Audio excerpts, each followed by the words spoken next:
അവരിങ്ങോട്ടൊന്നും ചോദിക്കും, ചേട്ടാ ഒരു കട്ടൻ കാപ്പി എടുക്കട്ടെ, ഒരു കട്ടൻ ചായ എടുക്കട്ടെ എന്ന് ചോദിക്കുന്ന അവരുടെ സ്നേഹമാണ്. എന്നിട്ട് അവര് നമ്മുടെ ഷോർട്സ് കാണുമ്പോൾ നമ്മുടെ അടുത്ത് എന്ന് പറയും, ചേട്ടാ കേട്ടോ എന്ന് പറയുന്ന അവരുടെ ഒരു അപ്രീസിയേഷൻ നമുക്ക് വളരെ വലുതാണ്. മോഹൻലാൽ പറയുമ്പോ ഇതൊക്കെ സംഭവിക്കുന്നതല്ലേ എന്നാണ് എനിക്കും പറയാനുള്ളത്. ഇതൊക്കെ സംഭവിക്കുന്നതാണ്. റിപ്പോർട്ടർ ഫിലിംസിന്റെ തന്നെ ഒരു ഇന്റർവ്യൂ ജയതിഷേട്ടൻ പറഞ്ഞിരുന്നു, ഒരു ഡേഞ്ചറസ് ആയ ഒരു സിനിമ ചെയ്തു, കുറച്ച് ഒരു ക്യാരക്ടർ ചെയ്തു.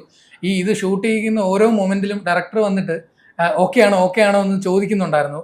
അപ്പൊ ഈ റീൽ ഞങ്ങൾ പോസ്റ്റ് ചെയ്യുന്ന ശേഷം എല്ലാവരും വന്നത് കാട്ടാളനാണ് എന്ന് കണ്ടുപിടിച്ചു. എന്താണ് ആ ഡേഞ്ചറസ് സ്റ്റണ്ട് എന്താണ് അത്? പോള് ഈ ജയതിഷേട്ടനെ കൊണ്ട് ആ സ്റ്റണ്ട് ചെയ്യിപ്പിക്കുമ്പോൾ ഉള്ള എക്സൈറ്റ്മെന്റ് എങ്ങനെയായിരുന്നു രണ്ടുപേരോടും? അല്ല, ഇതിനകത്ത് ഓരോ സീക്വൻസും ഇൻട്രസ്റ്റിംഗ് ആണ്. ഒരു ആക്ഷൻ ഫിലിമാണത്, ഒരു വയലന്റ് ഫിലിം അല്ല, ആക്ഷൻ ഫിലിമാണ്. പക്ഷെ ആക്ഷൻ ഫിലിമിന് ശാരീരികമായിട്ടുള്ള ഒരുപാട് സ്ട്രെയിൻ എടുക്കേണ്ടി വരും.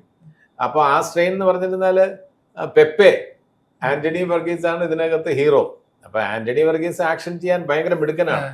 അപ്പൊ അയാളുടെ കൂടെ അയാളുടെ സ്പീഡിനനുസരിച്ച് എനിക്ക് നിൽക്കുക എന്ന് പറയുന്ന വലിയ വെല്ലുവിളിയാണ്. എൻ്റെ ഏജ് വെച്ച് നോക്കുമ്പോഴും എൻ്റെ ഈ ആക്ഷൻ രംഗങ്ങളിലുള്ള ഒരു എക്സ്പെർട്ടീസ് വെച്ച് നോക്കുകയാണെന്നുണ്ടെങ്കിലും പെപ്പയുടെ കൂടെ പിടിച്ചു നിൽക്കുക എന്ന് പറഞ്ഞാൽ അത്ര ഈസി അല്ല. പക്ഷെ അവിടെ ഞാൻ ട്രൈ ചെയ്തു. അത് ആ യൂണിറ്റിന്റെ ഒരു ഫുൾ ഫ്ലെഡ്ജ് സപ്പോർട്ട് കാരണം എനിക്ക് അതൊക്കെ ചെയ്യാൻ പറ്റി. ഓഫ് കോഴ്സ് പോളിന്റെയും നല്ല ഒരു സപ്പോർട്ട് എനിക്കുണ്ടായിരുന്നു. അതുകൊണ്ട് ഈ ആക്ഷൻ സീക്വൻസ് ഒക്കെ നല്ല രീതിയിൽ തന്നെ ഇപ്പോൾ ഓർക്കുമ്പം അഭിമാനകരമായിട്ടുള്ള ഒരു കാര്യമായിട്ട് എനിക്ക് തോന്നുന്നു.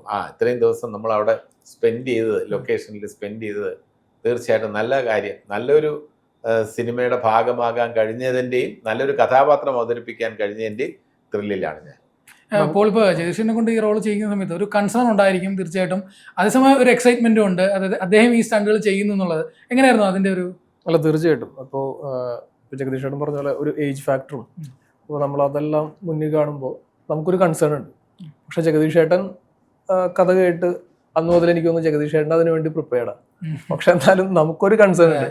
അപ്പോൾ നമ്മൾ ഓരോ ഷോട്ട് കഴിയുമ്പോഴും ഇപ്പോൾ മരത്തിൽ കയറുന്ന ഷോട്ട്സ് ഉണ്ട്, ആനയുടെ മുന്നിലൂടെ ഓടുന്ന ഷോട്ട്സ്, ആ ട്രെയിലറിൽ കണ്ട ഷോട്ടൊക്കെ ഉണ്ട്. അപ്പോൾ ഒരു തവണ ചെയ്യുന്നു ഓക്കെ, രണ്ടാമത് നമ്മൾ ചെയ്യാൻ പറയുമ്പോൾ നമ്മളൊന്ന് ആലോചിക്കും, അയ്യോ ജഗദീഷേട്ടൻ എന്ത് പറയും. പക്ഷെ നമ്മൾ ചെന്ന് പറയുമ്പോൾ ജഗദീഷേട്ടൻ ഓക്കെ. എനിക്ക് തോന്നുന്നു ജഗദീഷേട്ടൻ ഒരു 6 or 7 തവണ ചിലപ്പോൾ ഓടിയിട്ടുണ്ടാവും. ജഗദീഷേട്ടൻ ആ ഫിസിക്ക് ഒരു പ്രശ്നമല്ല. അപ്പോൾ അത് എന്ന് പറഞ്ഞു കഴിഞ്ഞാൽ ഒരു എന്താ പറയുക, ഒരു സ്പോർട്ടീവ് വേയിൽ മാത്രമല്ല കേട്ടോ. ഇപ്പോൾ നമ്മൾ ലേറ്റ് നൈറ്റ് ഷൂട്ട് പോകുമ്പോഴും ഈ പറഞ്ഞ പോലെ നമ്മൾ വാഗമണിലൊക്കെ ഷൂട്ട് ചെയ്തപ്പോൾ നല്ല തണുപ്പാണ്. അപ്പോൾ ജഗദീഷേട്ടനാണെങ്കിൽ ഒരു ഷർട്ട് മാത്രമേ ഉള്ളൂ. അപ്പോൾ ജഗദീഷേട്ടൻ അതിൻ്റെ ഒരു ബട്ടണൊക്കെ അഴിച്ചിട്ട്, ബാക്കി ചില ക്യാരക്ടേഴ്സിന് സ്വെറ്ററും കാര്യങ്ങളൊക്കെ ഉണ്ട്, ജഗദീഷേട്ടൻ അതുപോലും ഇല്ല.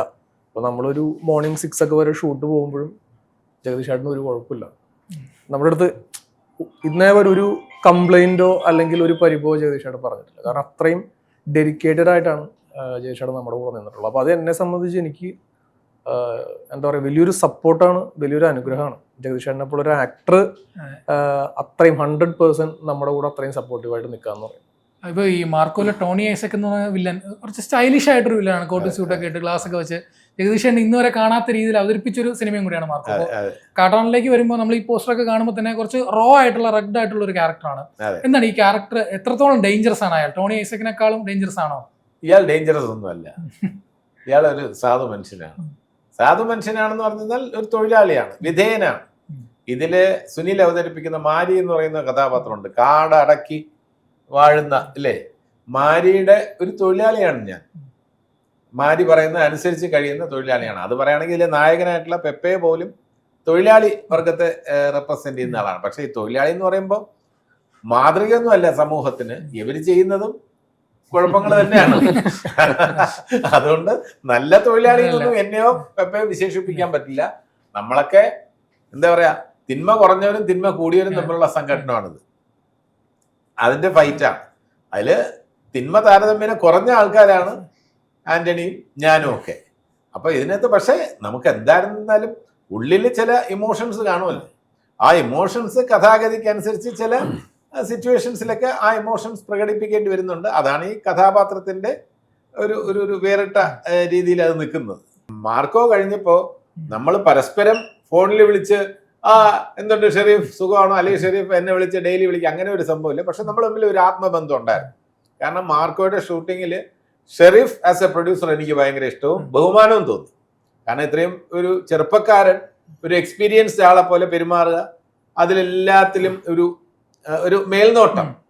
ഇപ്പൊ എന്താണ് ഷൂട്ട് ചെയ്യുന്നത്, കഥ എന്താണ്, തിരക്കഥ എന്താണ്, സംഭാഷണം എന്താണ്, ബാക്കി വർക്ക് എന്താണ് നടക്കുന്നത്, ഷോർട്സ്, സീക്വൻസ്, അത് ഓരോ ദിവസവും പ്രോഗ്രസ് ചെയ്യുന്ന രീതി, ഇതൊക്കെ മനസ്സിലാക്കുന്ന, വളരെ താല്പര്യത്തോടെ മനസ്സിലാക്കുന്ന ഒരു കലാകാരൻ എന്ന നിലയിൽ ഞാൻ കലാകാരൻ എന്നാണ് വിശേഷിപ്പിക്കുന്നത്.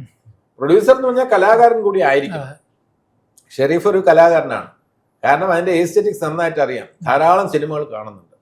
അപ്പോൾ ആ മാർക്കോ ഇവർ തമ്മിലുള്ള, അതായത് നല്ല ഒരു ഹാർമണി ഉണ്ടായിരുന്നു നമ്മുടെ ഹനീഫ് അദേനിയും ഷെരീഫ് മുഹമ്മദുമായിട്ട്.